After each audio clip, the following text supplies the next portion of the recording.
दीपावली का त्योहार आने वाला था और मेरे बच्चे नए कपड़ों की जिद कर रहे थे, तो बाकी रिश्तेदार मेरी इस कंगाली पर हंस रहे थे। तभी मैं भूखे पेट घर से निकल गई और सड़क किनारे कचरा बीनने लगी। अचानक कचरे के ढेर में मुझे एक घायल बच्चा मिला। मैं उसे तुरंत अस्पताल ले गई और सामान बेचकर जो थोड़े बहुत पैसे मिले थे, वह सब उसकी दवाइयों और इलाज पर लग गए। और जब शाम को मैं खाली हाथ पर घर लौटी, तो बच्चे दिवाली के नए कपड़ों की मांग करने लगे। तभी दरवाजे पर दस्तक हुई और मेरी आंखें फटी की फटी रह गई, क्योंकि माँ, हमारे लिए दीपावली के कपड़े कब लाओगी? अब तो त्योहार में सिर्फ 2 दिन बचे हैं और हमारे पास पहनने के लिए नए कपड़ों का इंतजाम तक नहीं है। मेरी छोटी बेटी ने मेरे पास आकर यह सवाल किया। मैंने बेबसी से उसके चेहरे की तरफ देखा। उसके इन मासूम सवालों का मेरे पास कोई जवाब नहीं था। आस पड़ोस के हर बच्चे ने अपने लिए सुंदर कपड़े और पटाखे खरीद लिए थे और एक दूसरे को दिखा भी रहे थे, मगर मेरे बच्चे इस छोटी सी खुशी से भी वंचित थे। साल में एक बार यह बड़ा त्योहार आता था, लेकिन इसके बावजूद उन्हें नए कपड़े तक नसीब नहीं हो रहे थे। लाचारी के इस गहरे एहसास के साथ मेरी आंखों से आंसू बहने लगे। मेरे पति फैक्ट्री में काम करते हुए ऊपर से गिर गए और उनकी एक टांग चली गई, जिसकी वजह से वह अपाहिज हो गई। तब से वह घर के बाहर तख्त तख्त पर ही बच्चों के खाने पीने का थोड़ा सा सामान रखकर बेचा करते थे, मगर इससे घर का खर्च पूरा नहीं हो पा रहा था। तो बच्चों के लिए नए कपड़े कहाँ से बनते? काश मुझ में इतनी सामर्थ्य होती कि मैं अपने बच्चों के लिए नए कपड़े खरीद पाती। मैंने अपनी बेटी को गले से लगाया और उसके बालों पर हाथ फेरते हुए उसे बहलाने की कोशिश की, लेकिन उसके सवाल मेरे दिल में तीर की तरह चुभ रहे थे। वो मासूमियत मियाँ से बार बार यही पूछ रही थी कि सब बच्चों के पास नए कपड़े हैं, हमारे पास क्यों नहीं? मेरे पास कोई जवाब नहीं था। मैं सिर्फ उसे चुप कराने के लिए झूठी तसल्लियां देती रही कि ईश्वर ने चाहा तो इस बार भी कोई ना कोई रास्ता निकल आएगा। मगर अंदर ही अंदर मैं खुद टूट रही थी। शाम को मेरे देवर के घर पर लक्ष्मी पूजन और प्रीति भोज था। मैंने अपने बच्चों के लिए सबसे साफ सुथरे पुराने कपड़े निकाले और उन्हें पहना दिया। वो कपड़े जो कुछ बार धुल चुके थे और अपनी चमक खो चुके थे, मगर मेरे पास इसके अलावा कोई और चारा नहीं था। बच्चों ने भी खामोशी से वही कपड़े पहन लिए। शायद वह भी हालातों को समझने लगे थे। जब हम उत्सव में पहुंचे, तो मेरी शर्मिंदगी की कोई सीमा न रही। मेरे बच्चों के सबसे अच्छे कपड़े भी वहां मौजूद रिश्तेदारों के बच्चों के कपड़ों के सामने बहुत मामूली लग रहे थे। मेरे बच्चों के चेहरे उतर गए थे। मेरी बेटी और बेटे की आंखों की बेबसी मुझसे छुपी नहीं थी। वह दूसरे बच्चों को देख रहे थे जो खुशी से अपने नए रेशमी कपड़े दिखा रहे थे। कोई अपने नए जूते दिखा रहा था तो कोई अपनी चूड़ियां और खिलौने। मेरे बच्चों की नजरें बार बार उन चीजों पर जाकर रुक जाती थी और फिर खामोशी से झुक जाती। मैं दिल ही दिल में पछताने लगी कि काश मैं यहाँ ना आती। यह सब देखने से अच्छा था कि हम अपने छोटे से घर में ही रहते। मेरे देवर के बच्चों ने मेरे बच्चों को अपने कमरे में ले जाकर अपनी दीपावली की तैयारियां दिखानी शुरू कर दी। रंग बिरंगे कपड़े, खिलौने और मिठाइयां देखकर मेरे बच्चों के दिल भर आए। वह कुछ देर तक खामोशी से सब देखते रहे और फिर कमरे से बाहर निकल आई। उनके चेहरों पर वही उदासी थी जो मेरे दिल में थी। भोजन का समय हो रहा था। सब एक साथ भोजन के लिए बैठ गई। मेरे बच्चे मेरे पास आकर बैठ गई और अचानक ऊंची आवाज में कहने लगे, माँ, हमें भी ऐसे ही नए कपड़े दिलाओ, हमें भी वह सब चीजें चाहिए। उनकी आवाज में जिद कम और दर्द ज्यादा था।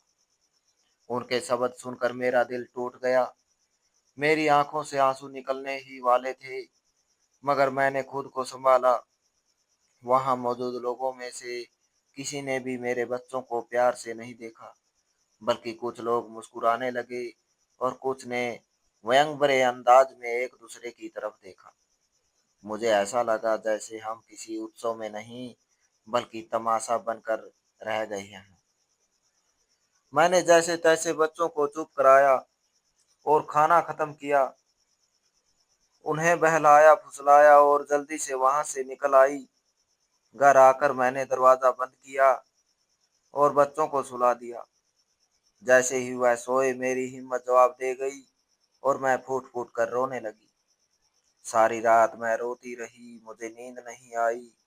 मैं बस यही सोचती रही कि मैं कैसी माँ हूँ जो अपने बच्चों को एक छोटी सी खुशी भी पूरी नहीं कर सकती।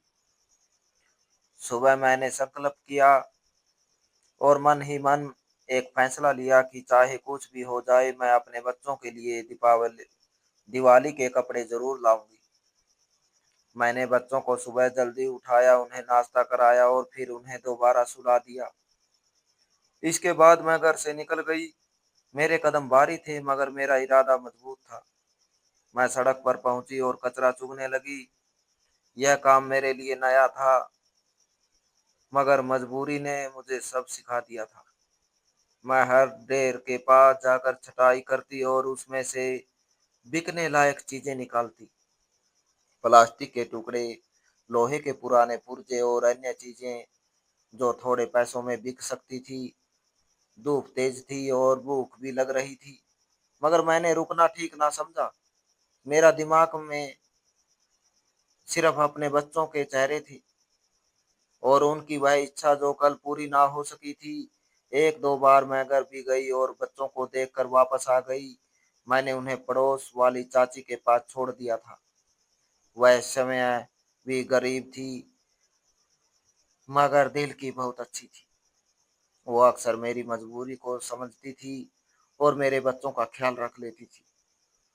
मैं उनकी आभारी थी कि इस मुश्किल घड़ी में वो मेरा सहारा बनी हुई थी। पूरा दिन मैंने कड़ी मेहनत की। मेरे हाथ गंदे हो चुके थे, मेरे कपड़े पसीने से तर थे और शरीर थकान से चूर हो रहा था। मगर मैं रुकी नहीं। अतः शाम तक मेरे पास काफी सारी चीजें जमा हो गई थी। मैंने वह सब एक कबाड़ी को बेच दिया। उसने मुझे कुछ पैसे दिए जो मेरे लिए किसी खजाने से कम नहीं थे। मैंने उन पैसों को मजबूती से मुट्ठी में पकड़ा और मेरी आंखों में आंसू आ गए। ये आंसू दुख के नहीं बल्कि एक उम्मीद के थे। मुझे लगा जैसे ईश्वर ने मेरी मेहनत देख ली है। शायद अब मैं अपने बच्चों के लिए कुछ ना कुछ ले सकूंगी। शायद इस बार दिवाली पर मेरे बच्चों के चेहरे भी खुशी से चमक उठेंगे। मैंने उन पैसों को मुट्ठी में दबाया और धीरे धीरे घर की तरफ चलने लगी। मेरे कदमों में थकान थी मगर दिल में एक अजीब सी खुशी की आज शायद मैं अपने बच्चों के लिए कुछ खरीद पाऊंगी। रास्ता लंबा लग रहा था, मगर मैं बार बार अपनी मुट्ठी खोलकर उन पैसों को देखती और फिर बंद कर लेती, जैसे डर हो कि कहीं यह कोई सपना ना हो और सब कुछ अचानक खत्म ना हो जाए। मैं अभी कुछ ही दूरी चली थी कि मेरी नजर एक और कूड़े के बड़े ढेर पर पड़ी। यह जगह एक बड़ी कॉलोनी के पीछे की तरफ थी, जहां अमीर लोग अपना कचरा फेंकते थे। उस ढेर में कुछ चीजें चमक रही थी। मुझे लगा शायद यहाँ से मुझे पीतल या कोई कीमती धातु मिल जाए, जिसे बेचकर मैं और पैसे कमा सकूं। मेरे मन में तुरंत बच्चों के कपड़ों का विचार आया और मैं बिना सोचे समझे उस ढेर की तरफ बढ़ गई। मैंने झुक कर कचरा उठाना शुरू किया। अचानक मुझे एक हल्की सी कराहने की आवाज सुनाई दी। पहले तो मैं चौंकी, फिर ध्यान से सुना तो आवाज वाकई किसी छोटे बच्चे की लग रही थी। मेरा दिल जैसे किसी तेजी से धड़कने लगा। मैंने जल्दी जल्दी कचरा हटाया और फिर जो दृश्य मेरे सामने आया उसे देखकर मेरा हाथ कांपने लगा। वहां एक नन्हा सा बच्चा पड़ा था, लगभग 7-8 महीने का। उसका शरीर गंदगी से सना हुआ था और उसकी सांसें बहुत धीरे चल रही थी। उसका चेहरा पीला पड़ चुका था और शरीर पर जगह जगह लाल दाने निकले हुए थे, जैसे उसे कोई गहरा संक्रमण हो गया हो। उसके पास से दुर्गंध भी आ रही थी। मुझे तुरंत अंदाजा हो गया कि यह बच्चा कई घंटों से यहाँ पड़ा हुआ है। शायद कोई गंभीर बीमारी उसके नन्हे शरीर को जकड़ रही है। मेरा दिल जोर जोर से धड़कने लगा। मैंने तुरंत उसे उठाया। वह बेहोश था, मगर सांसें चल रही थी। मैंने घबरा कर इधर उधर देखा और पास से गुजरने वाले लोगों को पुकारा, क्या यह बच्चा किसी का है? मगर सबने बेरुख से मना कर दिया। किसी ने कहा हमें नहीं पता, और कोई बिना रुके आगे बढ़ गया।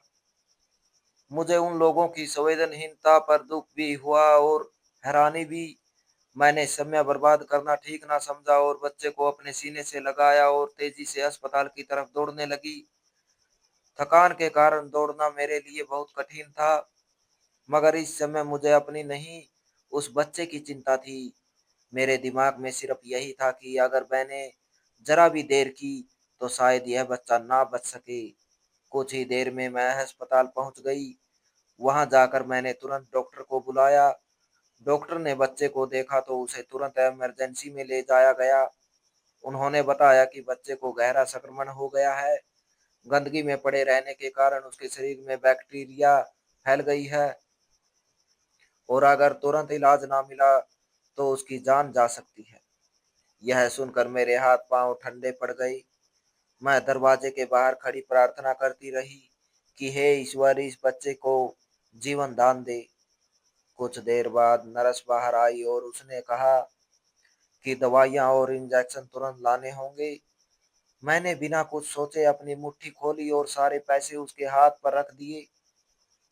वही पैसे जो मैंने दिन भर मेहनत करके अपने बच्चों के कपड़ों के लिए जमा किए थे।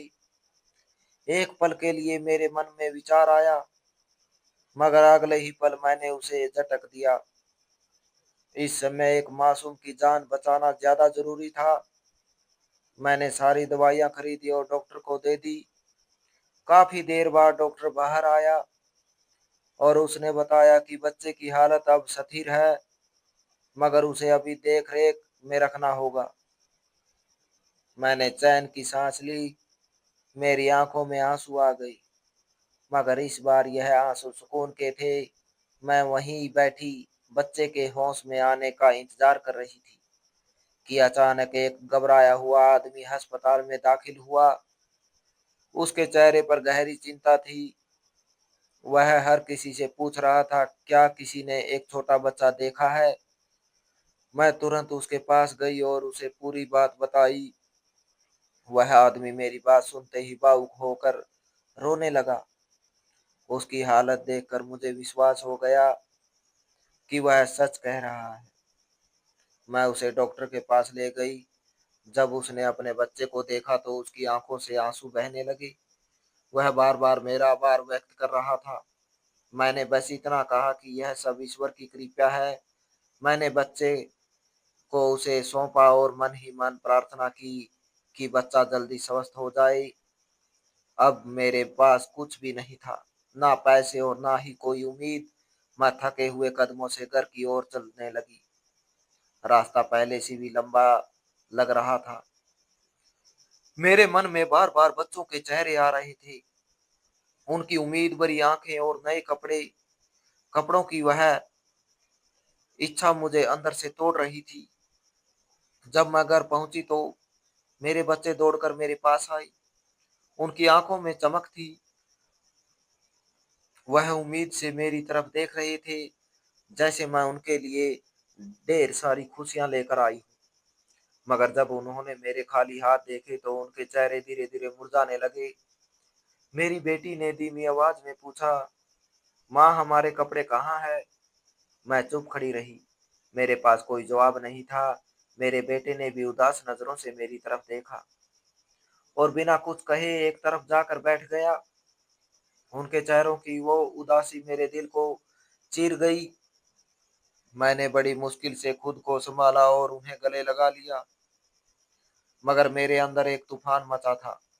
मैं जानती थी कि आज मैंने एक जान बचाई है, मगर मेरे बच्चों की खुशी एक बार फिर अधूरी रह गई थी।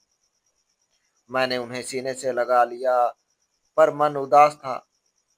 एक तरफ इस बात का सुकून था कि एक मासूम की जान बच गई, और दूसरी तरफ बच्चों की अधूरी इच्छाओं का बोझ मुझे कचोट रहा था। बेटी मेरे कंधे से लगकर खामोशी से आंसू बहा रही थी, जबकि बेटा जमीन को घूर रहा था, जैसे अपनी किस्मत से नाराज हो। मैंने उन्हें बहलाने की कोशिश की, मगर मेरे शब्दों में वह ताकत नहीं थी जो उन्हें सांत्वना दे सके। अतः मैंने उन्हें पानी पिलाया, और थोड़ी देर बाद वह दोनों थकान और उदासी के कारण वहीं सो गए। घर में अजीब सी खामोशी छा गई। बाहर दीपावली की रौनक बढ़ रही थी, मगर मेरे घर में ना कोई विशेष भोजन था और ना ही उत्सव का कोई रंग। मैंने चूल्हे पर रखी सादी सादी दाल गरम की और रोटियां रख दी। खाने का मन तो नहीं था, पर मैंने खुद को मजबूर किया ताकि हिम्मत बनी रहे। अभी मैंने खाना शुरू ही किया था कि अचानक दरवाजे पर दस्तक हुई। मैं चौंक गई। इस समय कौन हो सकता है? मेरे दिल की धड़कन बढ़ गई। मैं धीरे धीरे दरवाजे की ओर बढ़ी और कुंडी खोली। दरवाजा खुलते ही मेरी आंखें हैरत से फैल गई। मेरे सामने वही आदमी खड़ा था जिसे मैंने अस्पताल में देखा था, मगर इस बार वह अकेला नहीं था। उसके पीछे बड़ी बड़ी गाड़ियां खड़ी थी। उनके साथ उनके साथ कुछ और लोग भी थे, और उनके बीच एक गरिमामयी महिला खड़ी थी। उनका पहनावा बहुत कीमती था, और उन्होंने सुंदर गहने पहन रखे थे। उनके चेहरे पर थकान थी, पर आंखों में खुशी के आंसू थे। उनकी गोद में वही बच्चा था जिसे मैंने कचरे से बचाया था। जैसे ही उनकी नजर मुझ पर पड़ी, वह तेजी से मेरी तरफ बढ़ी और मेरे पास आकर भावुक हो गई।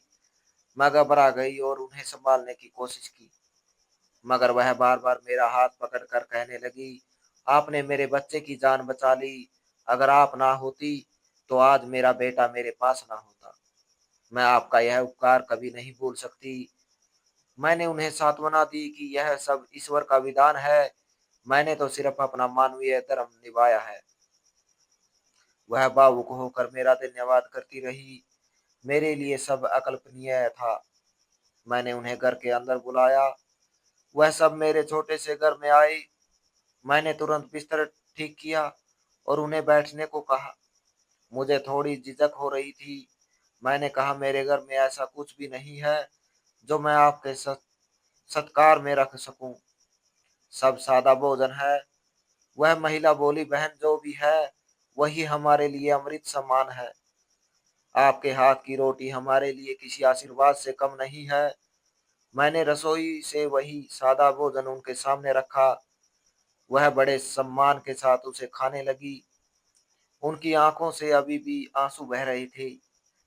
उन्होंने खाना खाते हुए कहा, तुम हमारे लिए ईश्वर की भेजी हुई दूत हो।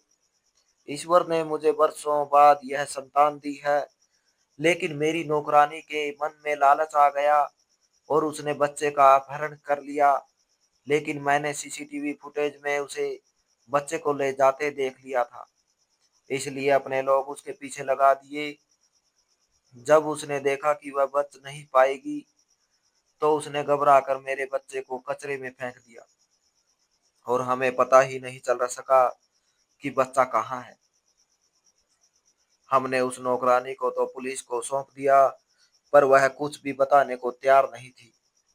मैं और मेरे पति सुबह से पागलों की तरह बच्चों बच्चे को ढूंढ रहे थे। तुम हमारे लिए देवदूत बनकर आई। उनकी बात सुनकर मेरी आंखें भी नम हो गई। मैंने कभी सोचा भी नहीं था कि मेरी एक छोटी सी कोशिश किसी के लिए इतना बड़ा चमत्कार बन जाएगी। फिर उस महिला ने अपने साथ आए व्यक्ति को इशारा किया। वह बाहर गया और कुछ ही पलों में गाड़ी से बहुत सारा सामान अंदर ले आया। मैं हैरान होकर देखती रह गई। उसमें हर प्रकार की खास सामग्री थी। मिठाइयाँ थी, नए कपड़े थे, राशन के पैकेट थे, और ना जाने क्या क्या। मेरी आंखों में आंसू आ गए। मैंने कभी एक साथ इतना सामान नहीं देखा था। फिर उस आदमी ने नोटों का एक बंडल निकाला और मेरी तरफ बढ़ाया।